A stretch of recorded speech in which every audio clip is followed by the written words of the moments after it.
Right on, right on. I got one more. You got it. Yeah, Yeah, yeah, one more. one more. Let's hear it, Willis. You All right. spit, man. You spit. This is the first poem that I ever read at this place. Ooh. Juan's got a copy.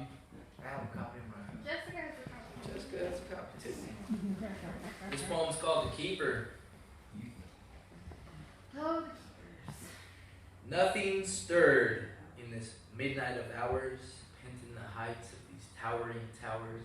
But then came a cry, and then it came louder, louder and louder. It grew with the power. I tipped on my toes. The further I go, these terrors were tripping and slipping me so, ripping and skipping and flipping in droves. To the end of the road, the greater it grows.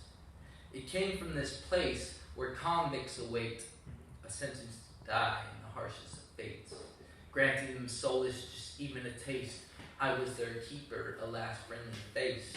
It's then I approached the troublesome cell, the last one in line. I was able to tell the inmate inside I had heard him well, but he was scheduled to die in the chamber to hell. I crept to his stairs with caution and care, silently stepping and holding my air, prepping my mind to do as I dare. I stood at his window and I started to stare. It's there that he paced. He hurried in haste, racing as if he were under a chase. Never before have I witnessed the face of a life so young that must come to waste. He stopped in his tracks. There was no turning back. The stance of a killer prepared to attack. But yet there was something I had caught in his glance, which showed me a side that the legends had lacked. See, all through the years, not a word he had spoke. Then out from his trance he quickly awoke, summoning strength from which he must cope. He called out to me with the highest of hopes. He said he was scared. He said no one cared. He ranted, raved, cried in despair. To the fight he was facing I could not compare. He begged for a chance. He begged to be spared. He spoke of the courts, their trials and games, and how they dragged him in shackles and locked him in chains. They bagged him and tagged him and ragged him in shame. He spoke of the judges, and this was insane. Wearing their robes, the most vile of men, to strike one down with the scratch of a pen, plotting on lives in the dimmest of dens. These are the killers, and you call them your friends. Though never once did he speak of his crimes, he told me of demons that troubled his mind. He blamed them for bringing upon him this vine. He begged me for mercy, for me to be kind. Then all at once he requested a favor, the slightest of hopes to have and to savor. In the tightest of times he granted a waiver. He called me his keeper, he called me his savior. He wanted a voice to express his last words. He wanted the terms of his will to be heard. He wanted the depths of his soul to be purged. The choice was mine if I wanted to serve. Ooh. The day fast approached, which troubled me most. All through the halls now doubled with ghosts of prisoners past who haunted their host. And yet I remained still holding my post. I had made up my choice, my decision decree, to lift the voice of the quieted beings. This was my reason, this was my dream, to grant them the words from which to be seen. But then came the keepers. They were set on a jacking, pounding the walls and bent on attacking. Their boots on the ground went clicking and clacking. To the young man's door they went upon rapping.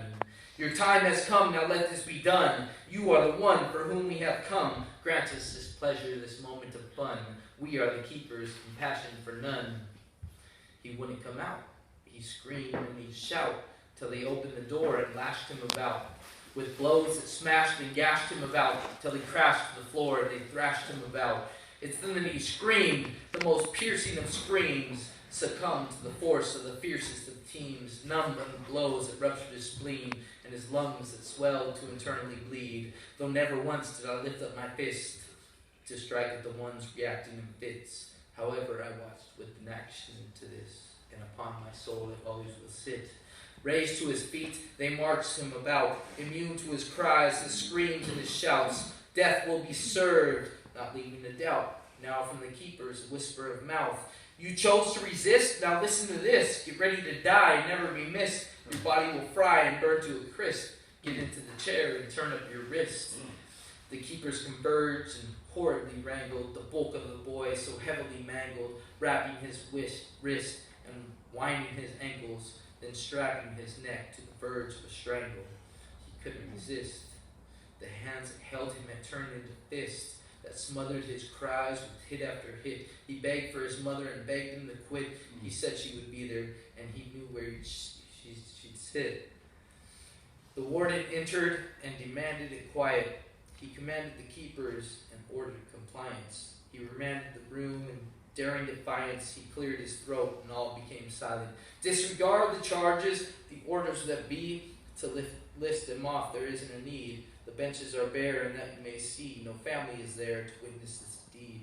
He's a waste of life brought up from the pits, here in this chair where tragedy sits. Nobody cares how you've gotten this fixed. Now answer, young man, I ask of you this. Are there any last words, any customs to observe? This is your chance to be heard. No, not a word. The boy does not stir. He appears to decline. Does the jailer concur?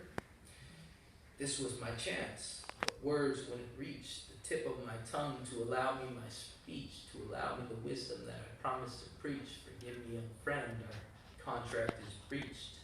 Then right through his eyes I watched his demise. I cowered away and failed to revise a power that preys on innocent lives. Alone he has gone, alone he has died. His body went limp, then out from his fist, out fell a note he has held in a clished. Something he'd written and hidden a pinch. It drifts to the ground where it finally sits. The warden cried out at this turn of events. What is the meaning and where is the sense? What does it say and for whom was it meant? Where does it come from? I call for a test. It then fell upon me the burden to bear, to read from the note the most rarest of rare, to read from the voice for whom nobody cared. I was his keeper, unbiased and fair. The eyes from my peers, they grew so intense, my hands were trembled, the pressure immense, nothing resembled this greater suspense, to read from the note, not let it commence. Here's to the one who built up my dreams. You know who you are, you know what this means. You tended my scars, a savior you seemed. You promised to make the lies come out clean. But yet you have failed me, and this I have known. And yet here before me betrayal is shown. Never again will I witness my home. You turned your back and my life was on loan. And now that you watch my closing of eyes and held your tongue throughout my demise, I bid you farewell and know that you tried. You were the one who heard out my cries.